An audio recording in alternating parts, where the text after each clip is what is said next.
Voilà, je me trouve encore devant vous dans le cadre de cette plateforme des éclairés à travers l'émission Debout Congolais pour partager avec vous l'actualité de la République démocratique du Congo. Bienvenue dans cette nouvelle édition de votre émission préférée. Les présentateurs restent toujours les mêmes. Justice Moshamessou, Samba Olonga. Merci à tous ceux qui nous rejoignent sur cette plateforme. Veuillez déjà liker cette vidéo, partager avec les voisins et pourquoi pas s'abonner à cette chaîne si vous n'êtes pas encore abonné. À la une de notre actualité d'aujourd'hui, un groupe d'officiers des forces armées de la République démocratique du Congo avait enregistré une vidéo dans un hôtel de la commune de Bandalungwa dans la ville de Kinshasa. Et dans cette vidéo-là, ces officiers militaires déclaraient la fin du régime du président actuel, Félix Tshisekedi, président de la République démocratique du Congo, et ils annonçaient la prise du pouvoir par les militaires, c'est-à-dire les forces armées de la République démocratique du Congo. Ces militaires ont été appréhendés et ils sont actuellement en train d'être jugés au tribunal militaire. Ça se passe en Ndolo. Nous parlons de ces sujets dans cette émission. La deuxième actualité que nous allons aborder avec vous, c'est ces affrontements-là violents qui ont éclaté ce jeudi depuis matin entre les forces armées de la République démocratique du Congo et quelques Wazalendo. D'après les sources sur terrain, les éléments des forces armées de la République démocratique du Congo tentent de déloger les Wazalendo des positions qu'ils occupent dans les collines d'Ouvira et dans les environs, bien sûr. Donc, ça fait plus d'une semaine que les Wazalendo et les FARDC, certaines unités des FARDC, ne s'entendent pas sur base d'un problème de délocalisation des forces Wazalendo pour les amener dans un autre endroit. La question qu'on se pose, qui coordonne les Wazalendo? Pourquoi ces déplacements? Pourquoi ça ne peut pas se passer de manière simple à travers la coordination des Wazalendo? Vraiment, dans cette émission, nous allons essayer de décortiquer ces sujets. Et puis, pour terminer, le président français Emmanuel Macron insiste sur l'intégrité territoriale de la République démocratique du Congo et pointe également les tensions ethniques des mouvements politiques. Donc, il a martelé cela depuis le Madagascar où il était en visite.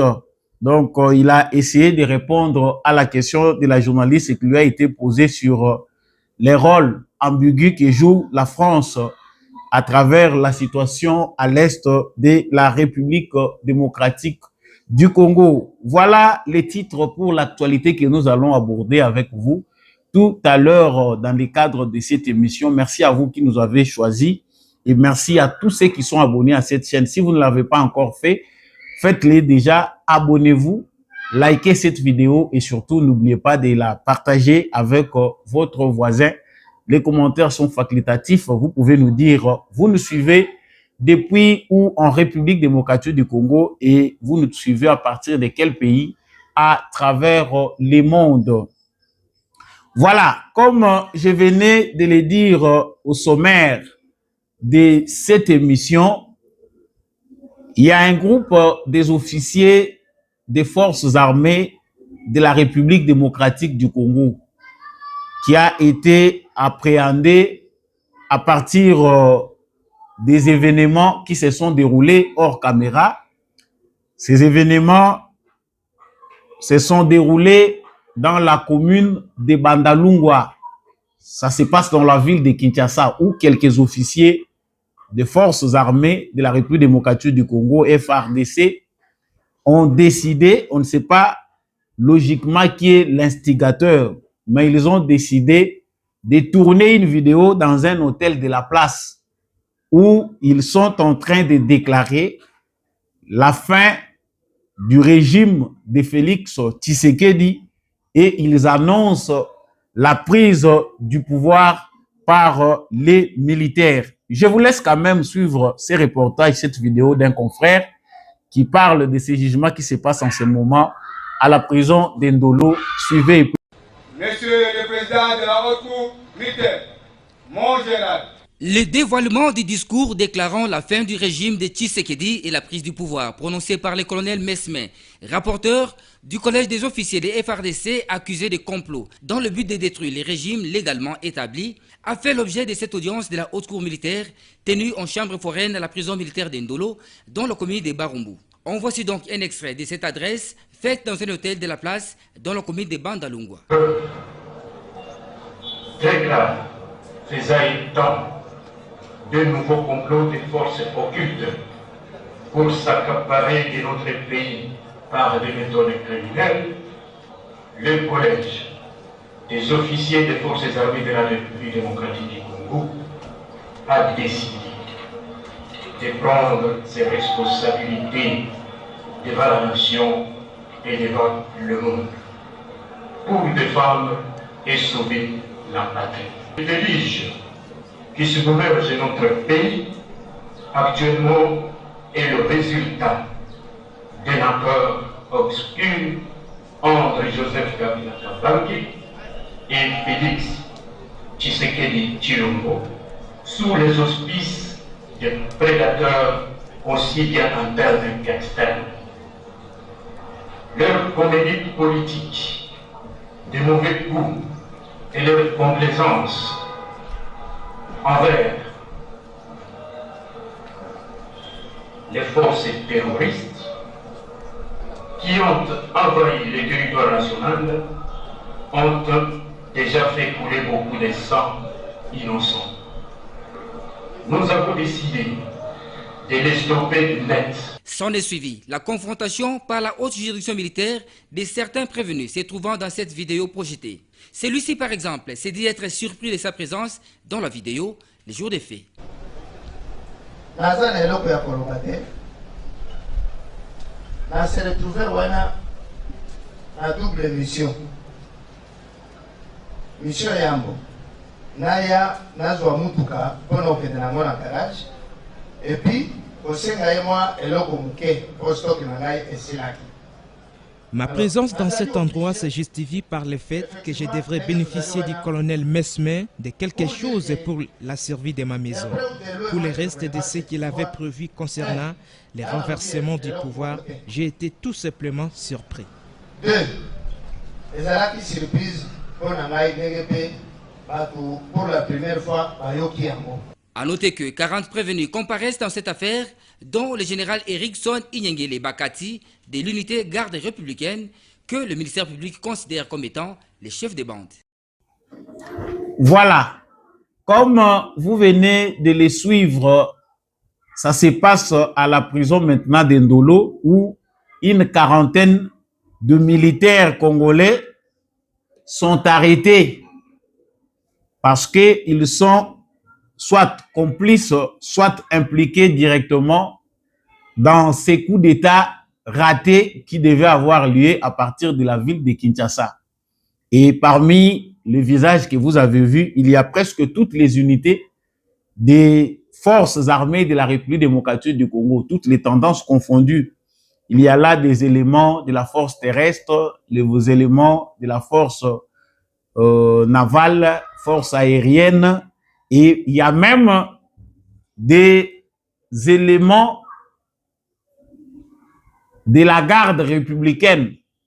Pour ceux qui ne savent pas, la garde républicaine, c'est cette branche de l'armée congolaise qui s'occupe de la sécurité du président de la République, ses intérêts, ses biens et tout ce qui est lié directement à lui. Même des éléments de la garde républicaine sont aussi impliqués dans cette affaire. Alors, on va essayer de creuser parce que jusqu'à ce stade, l'affaire n'était pas encore rendue publique. Et c'était entendu de les faire dans un hôtel de la place où ils avaient déjà bien aménagé. Ils se sont entendus avec les propriétaires de l'hôtel pour qu'ils puissent aménager un endroit, un local où ils pouvaient facilement faire leur déclaration. Et comme vous venez de les suivre dans la vidéo, ils ont quand même réussi à le faire. Ils ont planifié, ils ont fait la déclaration, lu la déclaration. 4 militaires étaient présents et puis la vidéo était enregistrée. Mais comme les renseignements ne dorment pas aussi, les renseignements militaires, l'ANER, la DEMIAP, on les a quand même suivis. Ils ont été repérés par les services. Les conditions dans lesquelles ils ont été arrêtés, la manière dont ils ont été acheminés n'est pas connue du grand public. C'est seulement lors de leur procès, parce que sous Félix Tshisekedi, la plupart des procès sont médiatisés, et surtout des procès liés à la haute trahison, des procès liés à la sûreté de l'État, parce qu'il y a toujours une manipulation qui s'ensuit. Avec le développement des réseaux sociaux, la multiplicité des médias, cette obésité informationnelle que nous observons tous aujourd'hui à travers les médias, il y a trop d'informations et surtout que dans les réseaux sociaux, chacun raconte les choses à sa manière. Les médias ou la gouvernance doit aussi changer en termes de transparence pour permettre à ce qu'il n'y ait pas de malentendus. Les sources officielles doivent toujours être à l'œuvre pour informer à temps lorsqu'il faut le faire. Donc, c'est ainsi que nous sommes tous surpris qu'on présente ces groupes des officiers militaires. Âgés, pour la plupart, ils sont chevronnés. Ce sont des militaires de l'armée congolaise qui ont été utilisés. L'un d'eux témoigne de lui-même, il dit que lui ne sait pas pourquoi, comment il s'est retrouvé dans cette vidéo-là. Alors qu'il était parti pour une autre mission, il s'est retrouvé en train de commettre, c'est pourquoi il n'était pas allé là-bas. Donc, ceci démontre clairement comment la gouvernance de Félix Tshisekedi, non seulement la gouvernance, mais le régime de Félix Tshisekedi est combattu pas par les peuples congolais, mais par un groupe d'individus qui veulent donc rendre instables toutes les institutions de la République, soit obtenir le départ de Félix Tshisekedi par un coup d'État, soit les chasser par la force, soit créer un chaos général où le Congo sera ingouvernable, tout ça parce qu'ils n'arrivent pas à le faire de manière démocratique. C'est inhabituel par rapport à la République démocratique du Congo. Joseph Kabila a dirigé le Congo pendant 18 ans. C'était un militaire. Il a accédé au pouvoir dans les conditions que nous savons. Certainement, le pays a été déchiré de tous côtés par ceux qui avaient choisi de prendre les armes parce que ils ne reconnaissaient pas Joseph Kabila comme président de la République vu les circonstances et les conditions dans lesquelles il avait accédé au pouvoir. Mais lorsque il y a eu le dialogue intercongolais et qu'ils se sont entendus à travers un accord global et inclusif, on a vu là la mise en place, on a assisté à la mise en place d'un pacte qui a balisé la voie à la route vers la démocratisation de la République démocratique du Congo. Les premières élections n'étaient pas meilleures parce que jusqu'à aujourd'hui, la plupart des Congolais considèrent que Joseph Kabila n'avait jamais vaincu ces élections, les premières face à Jean-Pierre Bemba ou l'élection présidentielle, et voire même les deuxièmes élections ou la deuxième élection présidentielle. Il y a aussi un camp où la majorité des Congolais pensent aussi que c'est Étienne Tshisekedi qui avait remporté les élections. Malgré cela, Joseph Kabila a quand même dirigé le Congo pendant ces 2 mandats constitutionnels et il a quitté le pouvoir sur base de pression parce que dans son souci ou dans les soucis de ses proches, il y avait intérêt à manipuler la Constitution pour obtenir un 3e mandat. Suite à la pression populaire, celle de l'opposition de l'époque, et aussi à la pression de la communauté internationale, Joseph Kabila s'était vu coincé et il a cédé à l'alternance pacifique que nous avons tous observée en République démocratique du Congo. Mais la question qu'on se pose aujourd'hui, c'est que pourquoi l'autre camp, ceux qui ont dirigé le Congo hier, n'ont pas cette patience-là de voir aujourd'hui Félix Tshisekedi aussi au pouvoir, diriger de façon démocratique et arriver à terme de ses mandats pour laisser la chance aux acquis démocratiques ou à la maturité du peuple congolais de s'émanciper. Ça, ce n'est pas le premier coup. S'il faut ici, comme le disent certains de ses proches ou certains membres des services de sécurité, s'il faut commencer à énumérer les coups d'État ou les coups manqués contre Félix Tshisekedi, peut-être que certains vont s'étonner. Pourquoi tous ces coups? Pourquoi vouloir créer la déstabilisation du Grand Congo parce que vous n'êtes pas en mesure de vous retrouver sur le plan démocratique? Nous l'avons dit de par nos analyses qu'il y a une catégorie de Congolais ou une catégorie de politiciens issus du dialogue intercongolais qui va toujours continuer à rendre les Congolais ou aux Congolais la tâche difficile. La République démocratique du Congo aujourd'hui est prise en otage par une classe politique née du dialogue intercongolais, où on a ramassé des belligérants, des gens qui étaient en brousse, et associé à cela la philosophie du pouvoir émanant de l'entrée de l'AFDEL, parce que l'AFDEL a tout bouleversé en République démocratique du Congo. Les processus démocratiques déjà en cours avec l'opposition de l'époque, Etienne Tshisekedi et les autres qui faisaient leur opposition contre Mobutu, la base démocratique qui s'installait déjà à travers un apprentissage démocratique du peuple zaïrois de l'époque a été bannie, détruite par l'entrée de l'AFDEL avec Mosé Laurent Désiré Kabila. On constate ici que cette parenthèse douloureuse de l'histoire de la République démocratique du Congo n'arrive pas à se refermer de manière nette ou claire.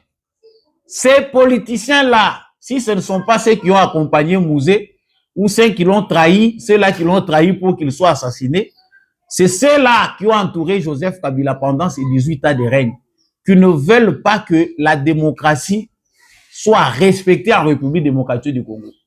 Les élections venaient à peine de les avoir.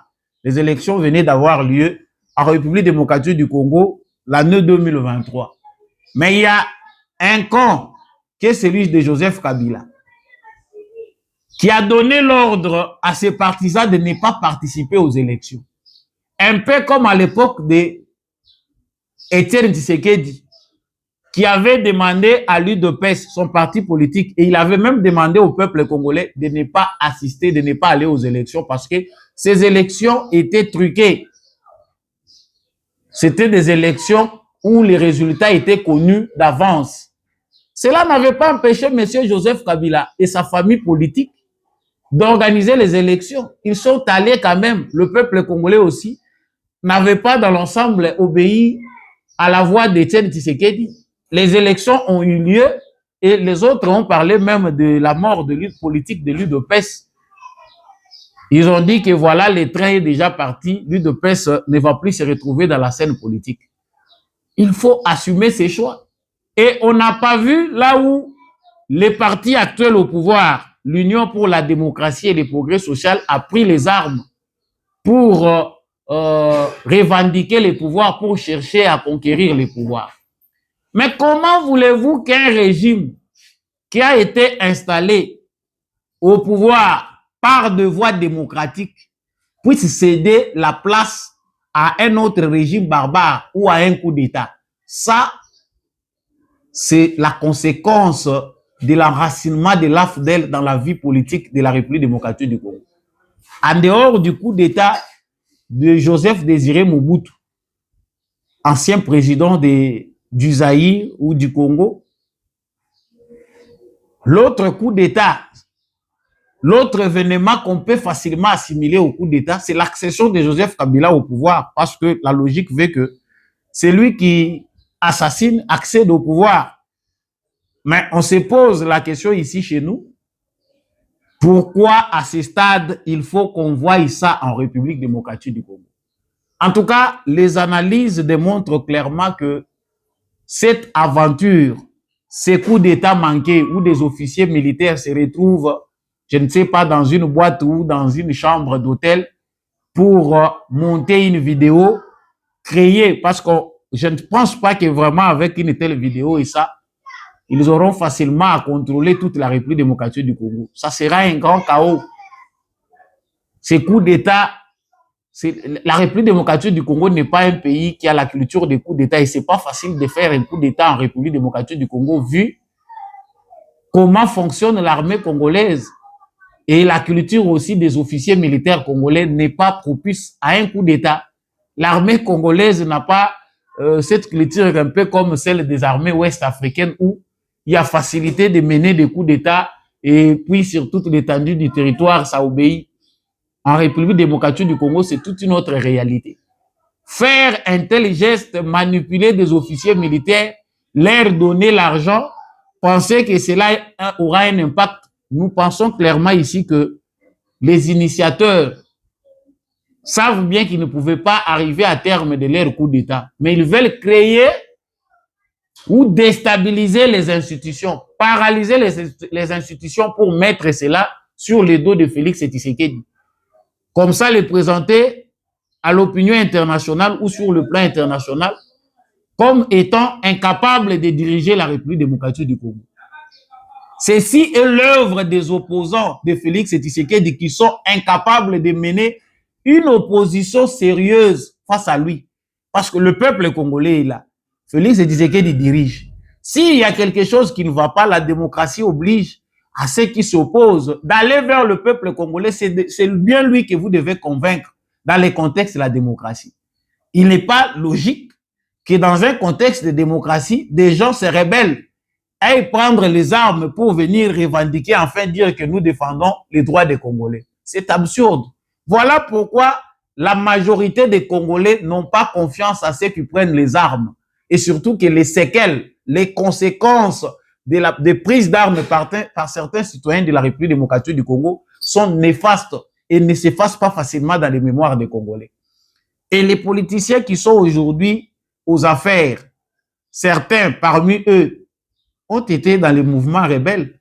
Ils savent ce qu'ils ont laissé comme trace à l'est de la République démocratique du Congo, comme sur toute l'étendue du territoire national. Donc, pour clore ces points sur ces coups d'État manqués, c'est un coup parmi tant d'autres.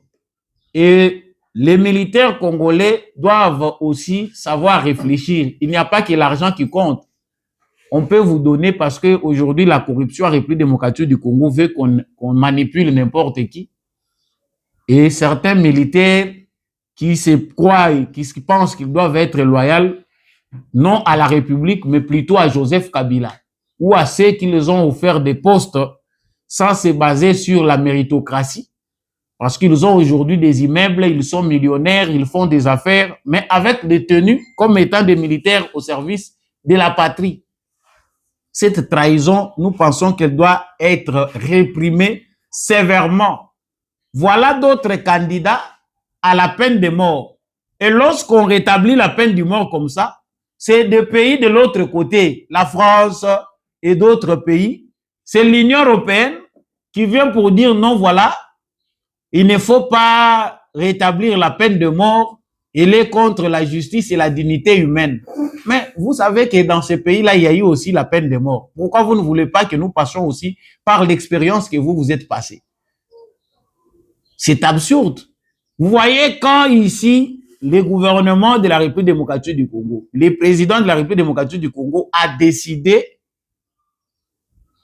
d'enlever les moratoires sur la peine de mort. C'est les Européens qui étaient scandalisés. Ici aussi, on peut conclure clairement que les Européens sont derrière de telles initiatives pour déstabiliser la République démocratique du Congo. Aucune nation ne peut accepter que des traîtres soient protégés, que des traîtres soient gardés dans des prisons, des gens qui veulent l'instabilité, qui veulent qu'on massacre des Congolais. À l'est de la République démocratique du Congo, c'est des milliers, des millions de morts. Et maintenant, ils veulent créer un autre front à l'ouest pour déstabiliser les restes de province. Pour quel intérêt? Et c'est pour les intérêts des Congolais. Et des gens comme ça, quand on les arrête, on les juge, ils sont une quarantaine, on les met en prison, on dit non, c'est Félix Tshisekedi qui veut emprisonner tout le monde, il fait tout pour faire taire les voix discordantes. Il ne veut pas sentir l'opposition. Mais quel genre d'opposition? Existe-t-il une opposition sérieuse basée sur les valeurs et qui défend réellement les intérêts de la République démocratique du Congo? Moi, je pense que non. Et ceux qui suivent les Congo ou qui font les analyses sur les Congo à l'extérieur se trompent deux fois. Au Congo, jusque-là, on n'a pas une opposition sérieuse face à Félix Tshisekedi. Nous avons un groupe des opportunistes, des saboteurs qui sont prêts à saboter les Congo pour leurs intérêts.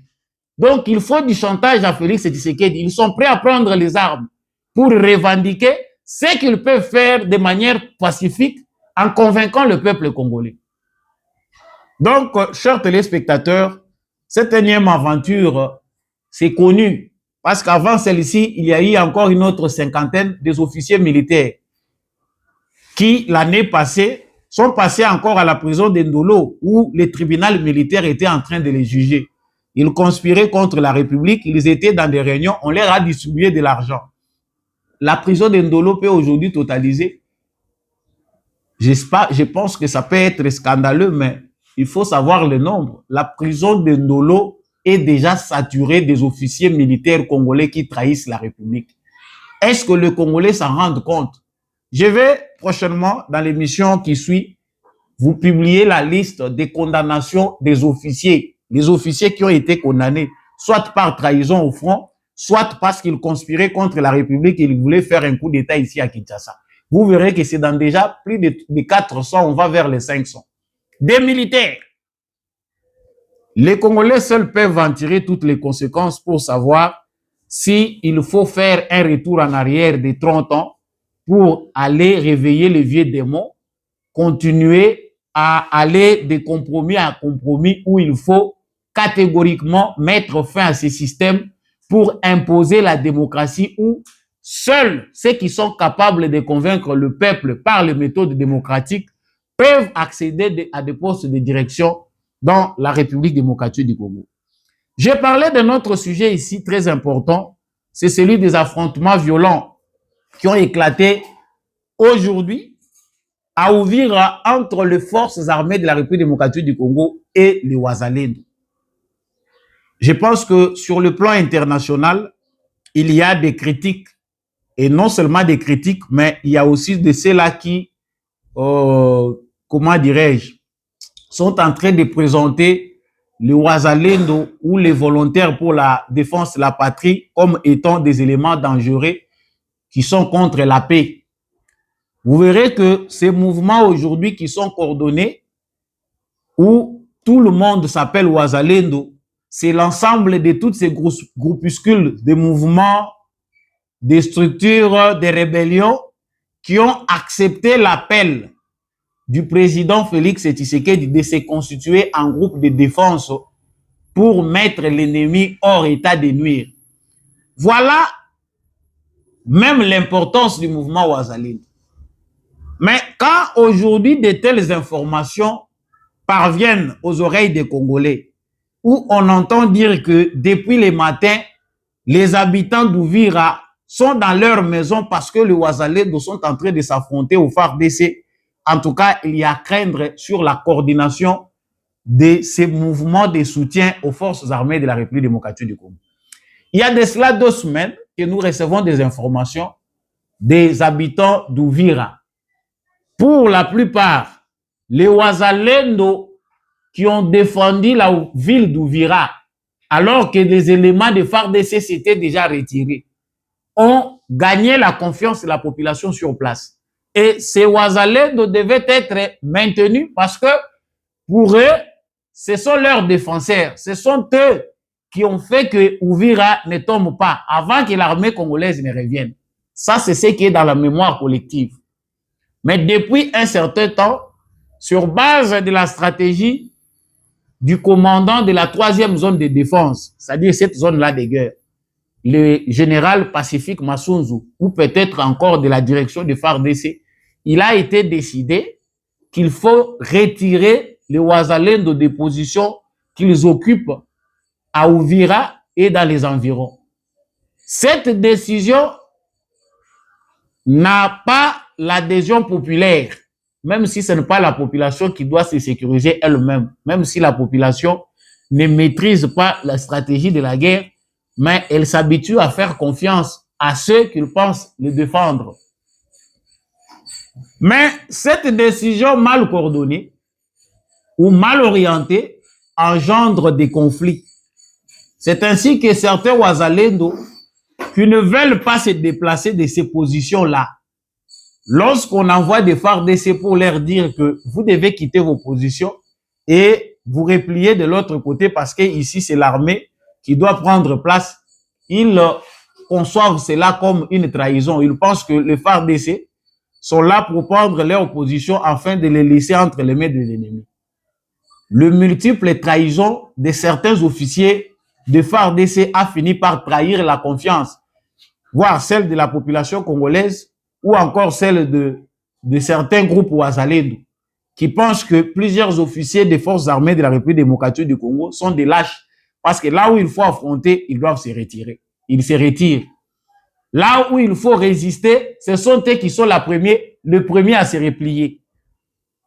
Voilà les contradictions au front qui font que la maison militaire du chef de l'État, surtout lui-même le président de la République, commandant suprême, doit s'impliquer davantage pour essayer de dissiper ces tensions qui sont nuisibles à l'image des volontaires pour la défense de la patrie. Les Congolais qui ont pris les armes aujourd'hui, qui soutiennent les FARDC pour mettre hors état de nuire les ennemis ou l'agresseur sont dans leur droit. Et ça, la République démocratique du Congo défend cela même sur le plan international. Mais il n'est pas question ici de donner du fil à retordre à ceux qui veulent présenter les Wazalendo comme une force négative. Parce que si vous suivez l'opinion internationale, les corrompus, certains corrompus, que ce soit au niveau de l'Union européenne, que ce soit au niveau de la France ou d'autres pays, veulent présenter ces forces-là comme des forces négatives, des forces barbares qui pillent, violent la population. Il faut que l'encadrement de Wazalendo sur le terrain soit sérieux. Si cet encadrement n'est pas sérieux, voilà à quoi nous devons nous attendre lorsque la guerre finira. Parce que tous ces gens ici doivent déjà, il doit y avoir déjà une planification sérieuse pour encadrer tous ceux-là qui n'ont que l'arme comme moyen d'expression. Sans cela, c'est vrai que les Américains qui sont aujourd'hui d'accord avec nous pour un accord en échange de la sécurité, machin, tout ce dont on a déjà parlé, ils vont mettre fin sur le plan général. Mais dans le fond, il y a une culture qu'il faut déraciner. Une culture qui oppose aujourd'hui des tribus, des ethnies, où les jeunes qui n'ont pas d'autre métier que les armes pour entrer en brousse s'entretuent pour rien. Il faut déjà prévoir, planifier, anticiper pour ne pas voir tous ces éléments que nous sommes en train de vivre. Donc, cher Wazalendo, vous n'êtes pas des électrons libres s'il faut voir ce qui se passe sur le terrain. Les Wazalendo, vous n'êtes pas des électrons libres, vous n'êtes pas non plus la force loyale. Les FARDC sont une armée conventionnelle. L'armée conventionnelle parce que au nom de notre État, c'est les forces armées de la République démocratique du Congo qui ont les prérogatives de défendre l'intégrité territoriale. Mais dans un contexte précis aujourd'hui, il est possible que nous tous, nous devenions des Wazalendo pour appuyer notre armée. Cela ne fait pas de nous des FARDC automatiquement. Ou cette logique-là ne nous permet pas de supplanter les forces armées de la République démocratique du Congo. C'est des choses qu'il faut comprendre et mieux différencier pour ne pas créer de l'amalgame. Donc, nos frères Wazalendo qui êtes au front, vous devez comprendre qu'il faut obéir à l'ordre. Vous avez vos coordonnateurs. Récemment, ici, on a rappelé le général comment il s'appelle encore celui qui coordonne les Wazalendo, Padiri, voilà. Le général Padiri a été rappelé ici à Kinshasa après l'avoir entendu par la DEMIAP, on l'a relâché et il est rentré. Mais cher général, faites bien votre travail. Vous savez que les Wazalendo sont jeunes pour la plupart. La culture de l'indiscipline, c'est une culture déjà enracinée. Faire du Wazalendo une armée disciplinée, c'est aussi un travail sérieux. Et nos frères qui nous écoutent, qui avaient l'habitude de nous envoyer des informations, les conseils, vous pouvez les tirer même à partir de nous. La discipline, c'est la mère des armées. Aux Wazalendo qui pensent qu'aujourd'hui, vous pouvez faire carrière pour l'armée et défendre valablement la patrie comme vous le faites déjà, vous devez être discipliné. Les traîtres, c'est vrai, il faut en finir avec au front parce qu'aucune nation ne peut tolérer les traîtres.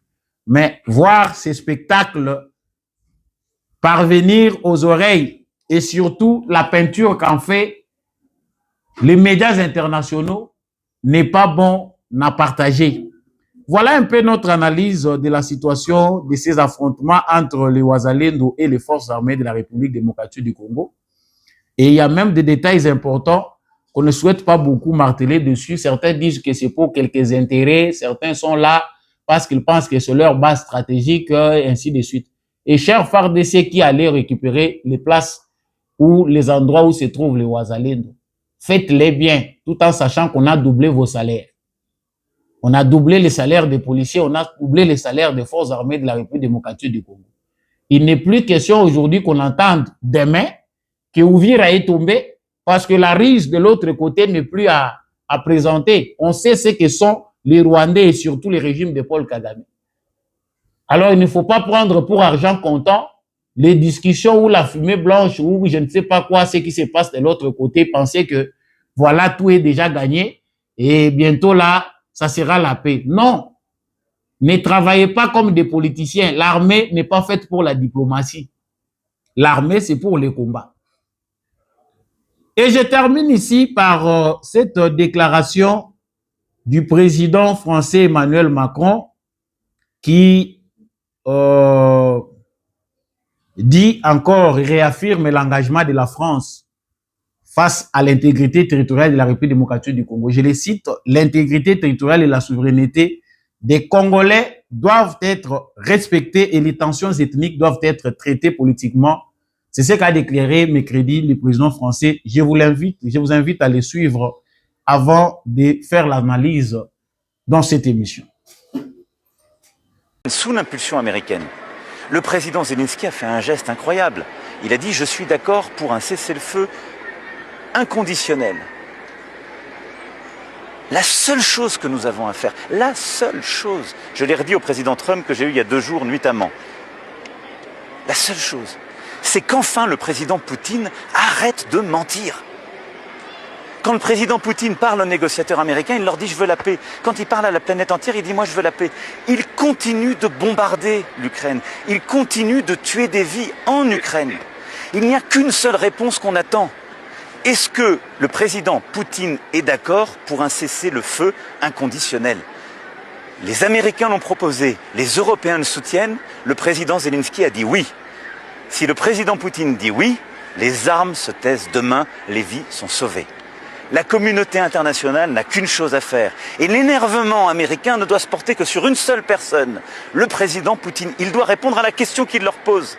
Et à ce moment-là, nous pourrons construire une paix juste, solide, durable, robuste. Voilà, ça c'est le président français. La question du journaliste est très claire. L'ambiguïté. La position de la France est incompréhensible. C'était ça la question de la journaliste. Ça se passe au Madagascar où le président français est en visite.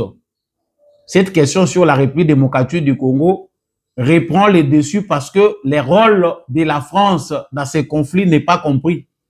Tantôt, c'est la France qui est à la base de l'initiative pour dire qu'il faut respecter l'intégrité territoriale de la République démocratique du Congo et la souveraineté des Congolais. Et tantôt, c'est la même France qui souffle le chaud et le froid en soutenant encore le Rwanda. Ici, le président français a peut-être bien répondu lorsqu'il s'allie dans la logique de toute la communauté internationale qui pense que l'intégrité territoriale et la souveraineté des Congolais doivent être respectées. Mais il y a une équivoque ici à lever, c'est que les tensions ethniques doivent être traitées politiquement.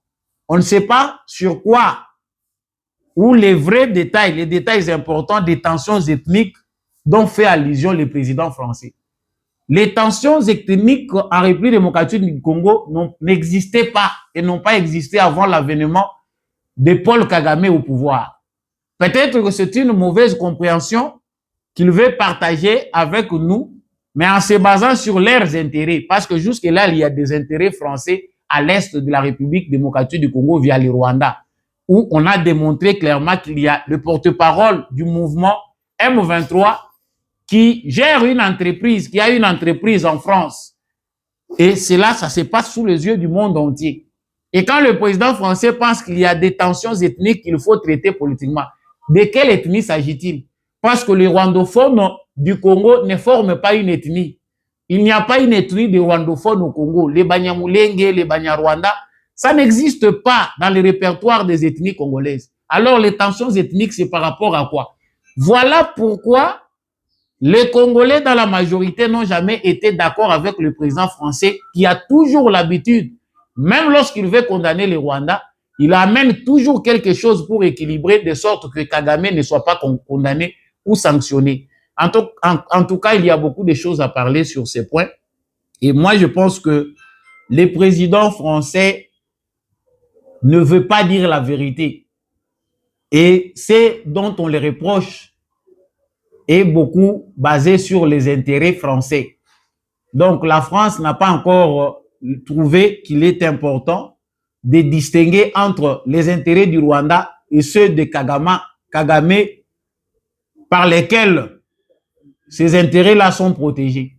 Soit vous voulez la paix à l'est de la République démocratique du Congo, parce que pour le Congo, l'intégrité territoriale d'abord. Les restes, c'est des problèmes internes du Congo parce que c'est un pays souverain. Alors, il ne faut pas chaque fois véhiculer des fausses informations, des fausses affirmations, comme il l'a dit, tensions ethniques. Non. Avant, il n'y avait pas de problème de Tutsi à l'est du Congo, avant l'accession de Kagame au pouvoir. D'où est venu ces problèmes? C'est quoi les tensions ethniques dont il parle? Ça fait partie du complot dont la France a pris part pour créer un vent de pressions ethniques afin de balkaniser l'est de la République démocratique du Congo et créer un autre État où ils vont imposer des dirigeants qui sont dans leurs intérêts.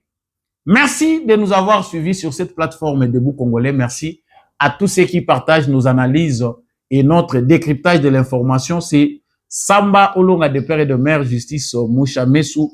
Vous pouvez toujours soutenir cette chaîne en vous abonnant, en likant et en partageant notre actualité avec les voisins. Vous pouvez aussi appeler les numéros en bas de votre écran ou nous écrire sur les emails, sur notre description. Nous revenons dans l'émission prochaine avec d'autres informations. Merci de nous avoir suivis.